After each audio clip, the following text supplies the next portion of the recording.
chapter 19, verse 30. Basahin po natin ng sabay-sabay. John chapter 19, verse 30. 1, 2, 3, go. So when Jesus, who had received the sour wine, he said, "It is finished." And bowing his head, he gave up his spirit. Manakabalin, kinundaklan unay nga Diyos, patuloy po kaming magsamba sa iyo, patuloy po kaming magpuri sa iyo sa araw na ito, Diyos. Maraming salamat at sa kabila ng ulan, O Diyos, nandito ka pa rin sa kalagitnaan namin, O God. You're still the God that is in control, O God. Ikaw ang nag-iisang Diyos na may kayang kontrolin ang mga nangyayari sa palibot po namin. Ikaw ang nag-iisang Diyos na kayang kontrolin ang lahat ng mga nangyayari, Panginoon. Maraming salamat, O Diyos, maraming salamat. Lord, kami po, Lord God, na patuloy na nagpapakumbaba sa iyong paanan sa araw na ito, God, upang pakinggan po namin ang iyong salita, O Diyos. And Lord, I pray, O Father God, the power of your Holy Spirit, na siya, O Diyos, ang kumilos sa kalagitnaan po namin, na siyang manguna, O Diyos, sa pagbabahagi ng iyong salita, Panginoon, ng iyong mga salita, O Diyos, na nagbibigay, O Diyos, ng katatagan, O Diyos, encouragement po namin, O Diyos, upang kami makapagpatuloy na magpuri, makapagpatuloy, O Diyos, na maglingkod sa iyo, God. Pagpalain, O Diyos, ng patuloy ang iyong salita, O Diyos, sa araw na ito, O God. And Lord, give us spiritual understanding, O Father God, spiritual knowledge, O Father God, nang sa ganun, Panginoon, ng iyong salita mo, ang iyong mensahe mo sa araw na ito, Diyos, naunawaan at naintindihan po namin, Panginoon. I humble before you, Father God, na ako'y patuloy na nagpapakumbaba sa iyong paanan, O Diyos, na magbahagi ng iyong salita sa araw na ito, Lord God, at mapangyari ang nais mo, Father God. Let your will be done in the midst of us right now, O God. At inaanyayahan po namin ang banal mong Espiritu na siyang patuloy na kumilos sa amin pong mga puso. Maraming salamat sa lahat ang papuri, pasasalamat at pagsamba. In the mighty name of Jesus, I pray. Amen. Lahat po tayong makaupo. So the title of our message for today is, yung binasa natin kanina, it is finished. Sabi ko kanina, marahil yung iba sa atin ay nakinig o nanood ng 7 last word of Jesus noong Friday. At isa sa mga winika ni Yesu Cristo nung siya nabayubay sa cross ay ito, it is finished. So the word it is finished in Greek word is tetelestai. At alam ko rin na iba sa atin nanonood doon sa titilista yung vlogger, okay? Tetelestai means a declaration of total victory, a shout of triumph, the work is done. Tapos na ang trabaho.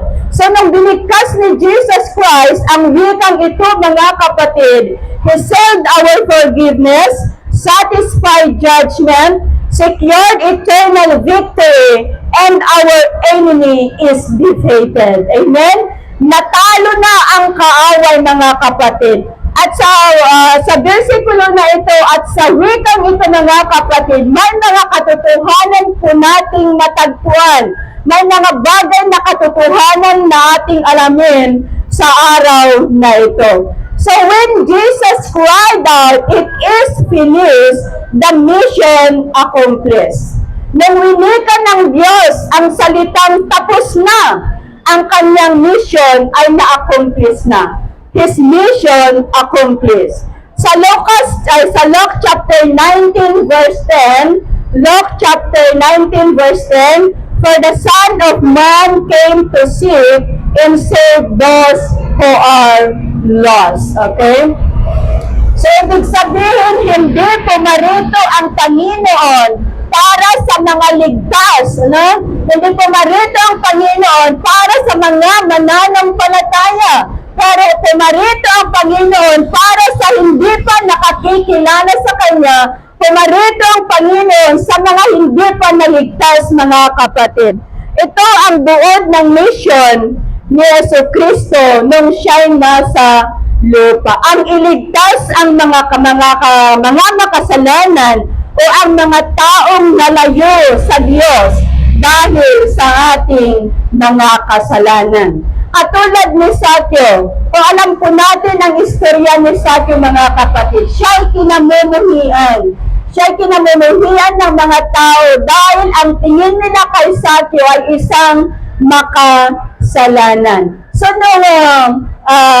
nung tumuloy si Jesucristo sa kanyang bahay, kinwestiyon pa ang Panginoon, bakit siya tumuloy sa bahay ng isang makasalanan? At ang sagot ng Panginoon, yung binasa natin kanina, sapagkat ang anak ng tao ay naparito upang hanapin at iligtas ang mga nawala. Amen? So, katulad ni Sakyo mga kapatid, tayo din ay hinanap ng Panginoon. Tayo din ay hinanap ng Panginoon dahil katulad din tayo ng isang tupa na naligaw. Katulad din tayo ng isang tupa na nawala. Kaya hinanap tayo ng Diyos, ang Diyos mismo ang lumapit sa atin. Naniniwala ba kayo doon? O kayo ang lumapit sa Diyos? Ang Diyos ang lumapit sa atin upang iligtas tayo sa ating mga kasalanan. Ang Diyos ang naghanap sa atin sa layunin na gusto niya tayong iligtas sa kasalanan, mga kapatid. Ang Diyos ang naghanap sa atin sa layunin na gusto niya tayong bigyan ng kapatawaran, sa layunin na gusto niya tayong bigyan ng kaginhawaan, kapayapaan, at kalayaan. Amen? Kaya, pagkatapos na hinanap tayo ng Diyos, pagkatapos ng pagliligtas, and in return, tayo naman ang lalapit sa Diyos. Amen? Pagkatapos na tayong hinanap, and in return, tayo naman ang lalapit sa Diyos.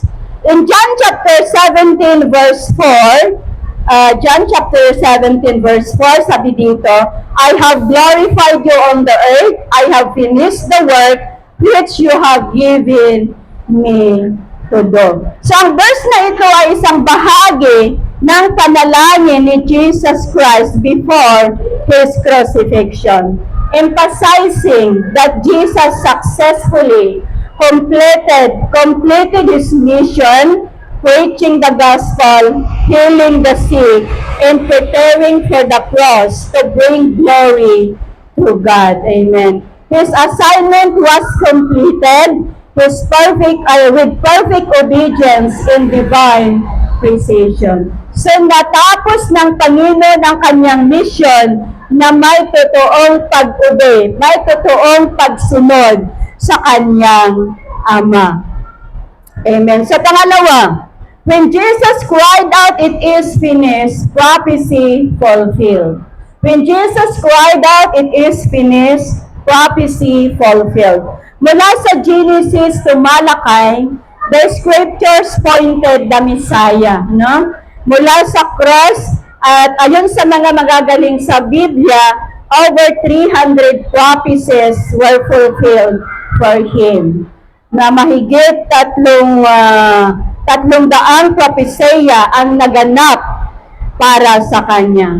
Sa Isaiah chapter 17, mga kapatid, Isaiah chapter 7 verse 14, 7 verse 14, dito po natin mabasa ang prophecy na isang birhen ang magsilang ng isang sanggol na lalaki, di ba?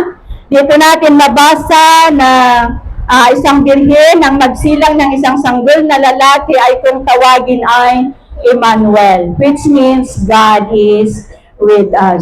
Ang prophecy na ito ay naganap sa Matthew chapter 1 verse 20-23.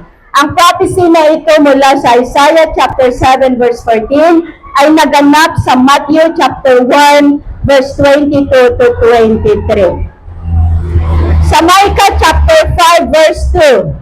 Sa Micah chapter 5 verse 2, dito naman natin makita ang prophecy na sa Bethlehem may silang ang Mesias. At ito'y naganap sa Matthew chapter 2 verses 1-6. Sabi sa verse 1a, Jesus was born in Bethlehem in Judea.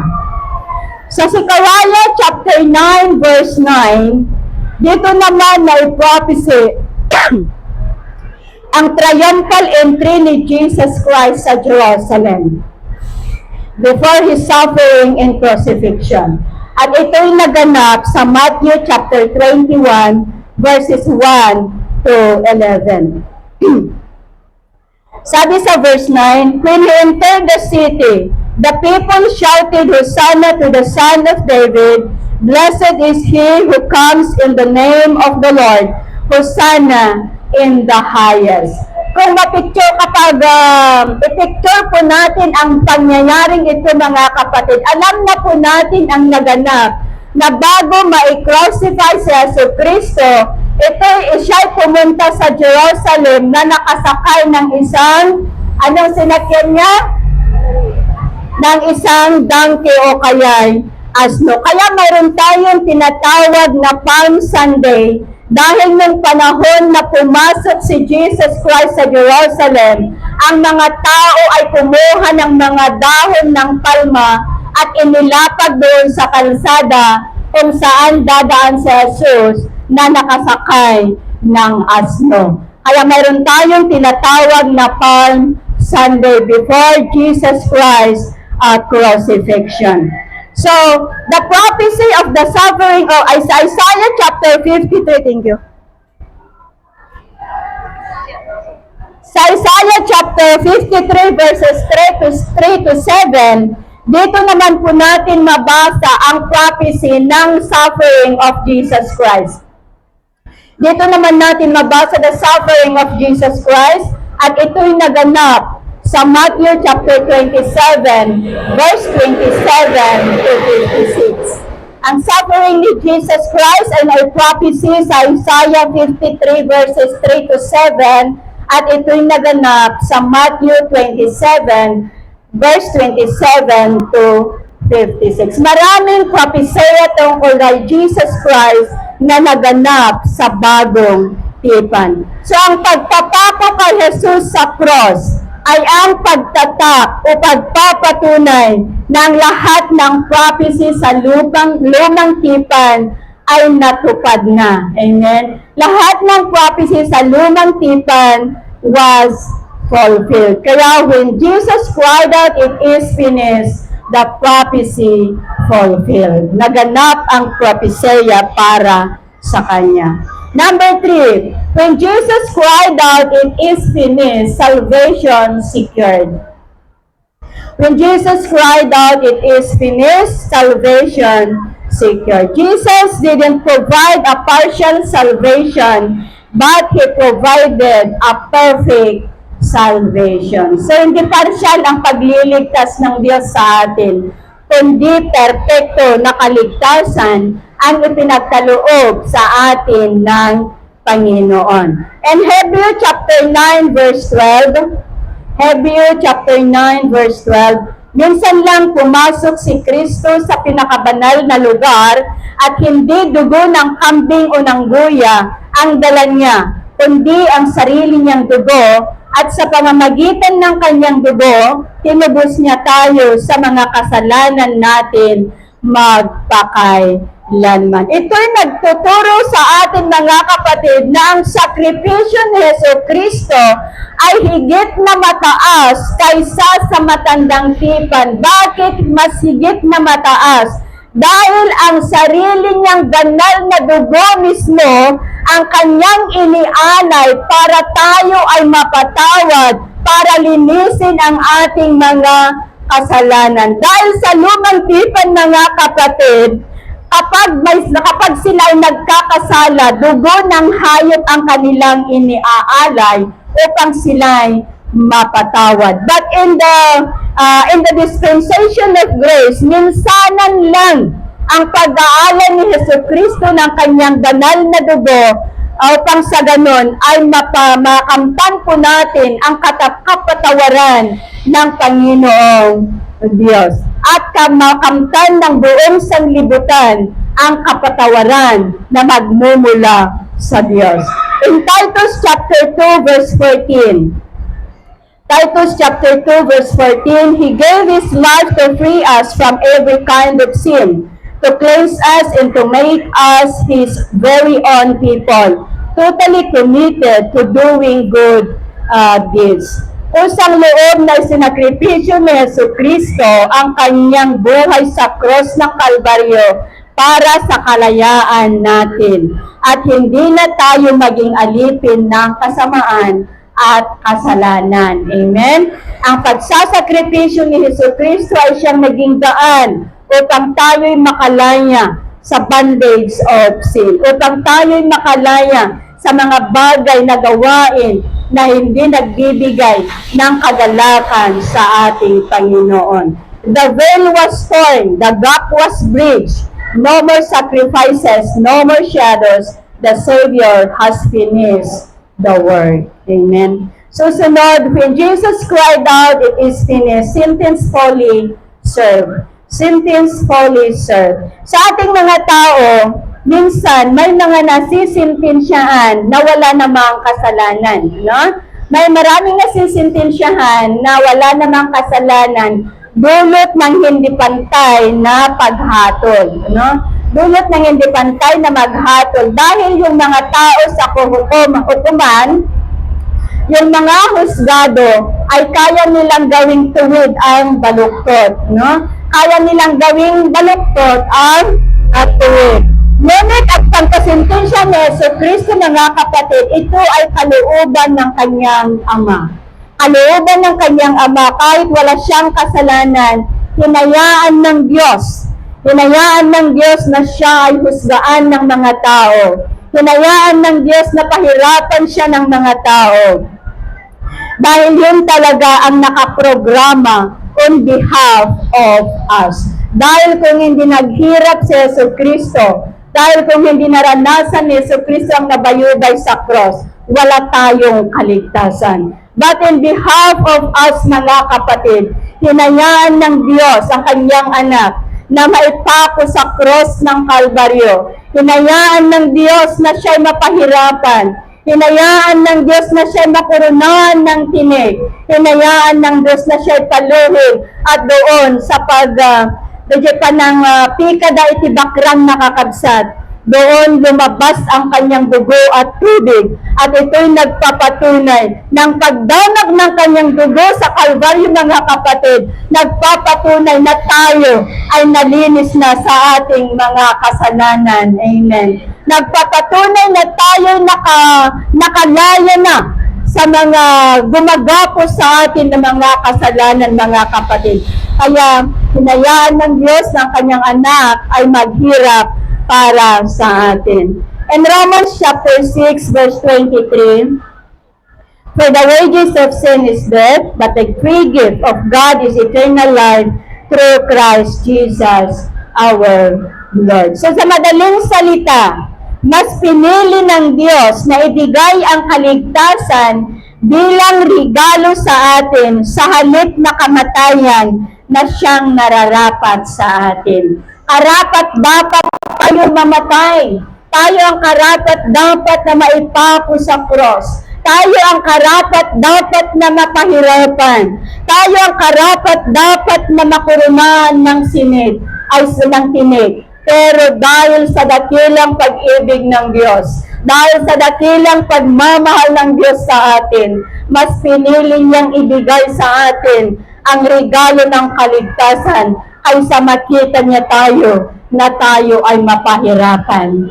Because of His great love, ibinigay niya ang kanyang bugtong na anak na siya ang aako sa mga kasalanan natin. In Isaiah chapter 53 verse 5, Isaiah 53 verse 5, Ngunit dahil sa ating mga kasalanan, kaya siya nasugatan, siya ay binugbog dahil sa ating kasamaan, tayo ay gumaling dahil sa pahirap na dinanas niya at sa mga hampas na kanyang tinanggap. So ang verse na ito ay naglalarawan, mga kapatid, ng paghalili o bilang kapalit, substitutionary atonement. Isinako ni Jesus ang parusa na dapat para sa sangkatauhan. Inako ni Jesus ang parusa na dapat para sa sanlibutan upang sa ganun ay magkaroon tayo ng bagong buhay at kapayapaan. Kaya sabi sa Romans chapter 8 verse 1, kaya nga hindi na hahatulang maparusahan ang mga taong nakipag-isa na kay Kristo. At ito'y nagpapahayag, mga kapatid, na wala ng kahatulang parusa ang mga nakipag-isa kay Kristo. Ibig sabihin, ang mga naniniwala kay Kristo ay pinatawad na, pinalaya na mula sa parusa ng kasalanan, at hindi na tayo hahatulan ng Diyos dahil sa pagbabayad ni Jesus sa cross. Binayaran na ni Kristo ang ating kasalanan, na ito'y nagbigay ng kapayapaan at seguridad sa ating kaligtasan. Sa sakripisyo ni Kristo sa cross, ito ay nagdulot sa atin ng seguridad, secured salvation. Amen? So, Jesus served the full sentence. The judge has ruled and the case closed through the blood of Jesus Christ. So, sunod, when Jesus cried out, it is finished, debts fully paid.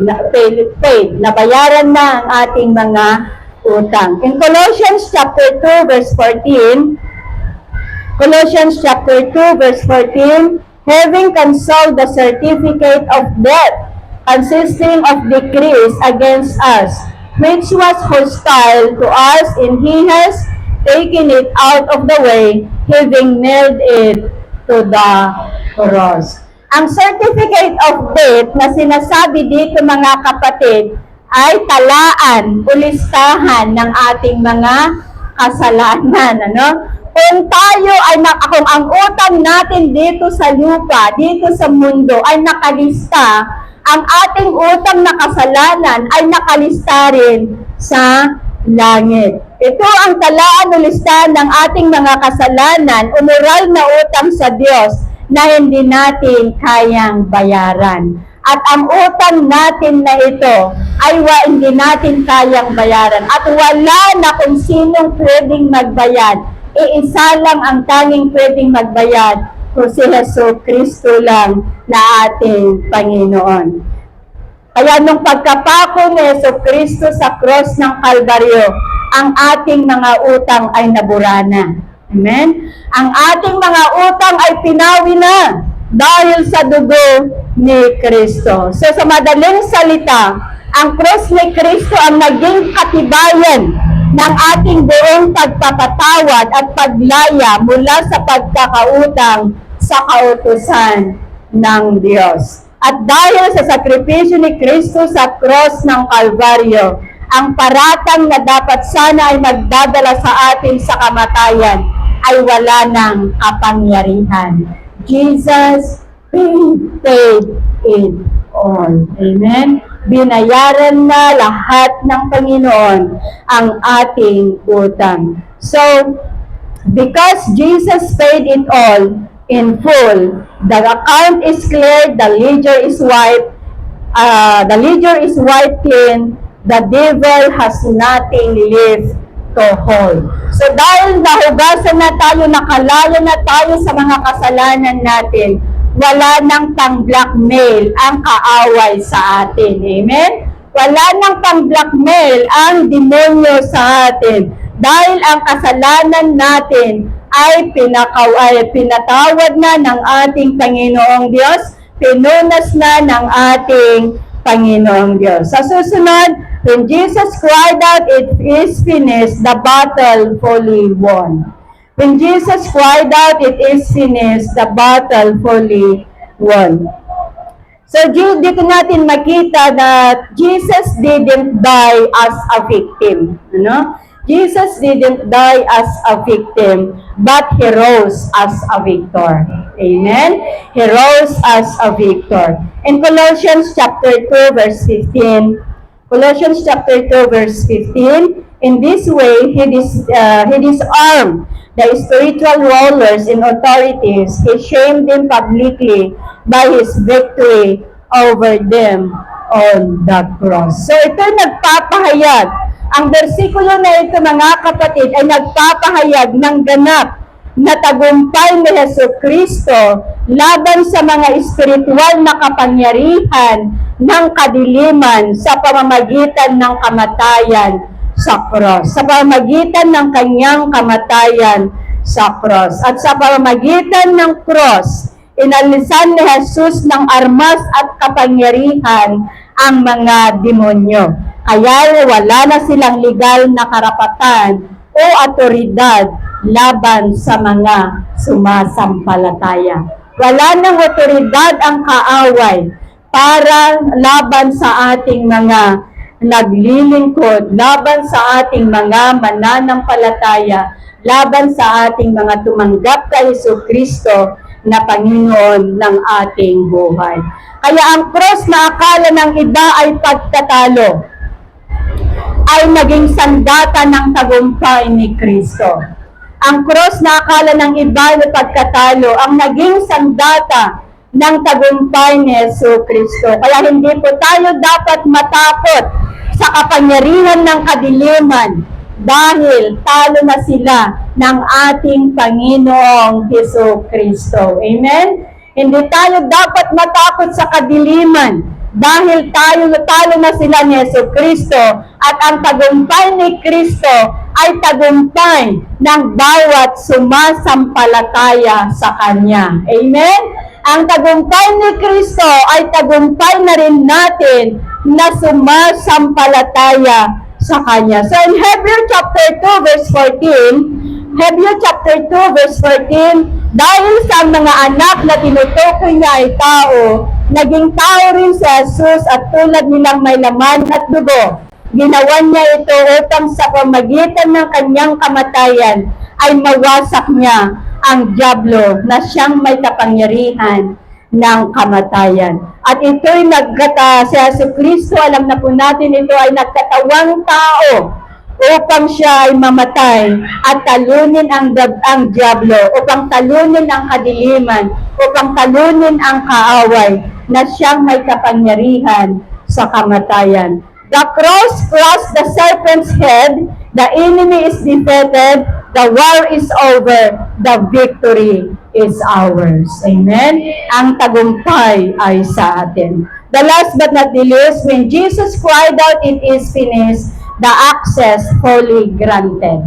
The access fully granted. Sa Matthew chapter 27 verse 51, Matthew chapter 27 verse 51, at that moment, the curtain in the sanctuary of the temple was torn in two from top to bottom. The earth shook, rock is split apart. Ito ay naglalarawan ng supernatural na kapangyarihan o supernatural na pangyayari sa sandaling mamatay ang ating Panginoong Hesus. Na alam na po natin that when Jesus shout, "Father, into your hands I commit my spirit." Nung binigkas na Jesus ang salitang ito, "Father, into your hands I commit my spirit," ang makapal na kurtina sa templo ay napunit. Mula itaas hanggang sa ibaba. Nayanig ang lupa at nagkabitak-bitak ang mga bato. At sa nangyaring ito, mga kapatid, ay sumisimbolo na ang kamatayan ni Jesucristo ay nagbukas ng direktang daan para sa tao patungo sa Diyos. Amen? Kaya mga kapatid, ibig sabihin, hindi na natin kailangang humingi o hindi na natin kailangang sabihin sa ibang tao ang ating kasalanan at sila ang hihingi ng kapatawaran sa Diyos. Pero sa pagbukas ng pintuan sa kamatayan ni Jesucristo, sa pagkapunit ng makapal na kortina sa templo, ito ang nagbukas ng daan para sa ating lahat upang bawat isa ay may kalayaan ng tumungo sa Panginoong Diyos ng walang takot. Na bawat isa ay may kalayaan ng kausapin ng Diyos ng walang takot. Nang bawat isa ay may kalayaan ng kausapin ng Diyos dahil nabuksan na ang pintuan na tayo'y patungo ng direkta sa ating Panginoong Jesucristo. So kaya mga kapatid, now we can go directly to God to us forgiveness. Amen? In Ephesians chapter 2, verse 18, Ephesians 2, verse 18, now all of us can come to the Father through the same Holy Spirit because of what Christ has done for us.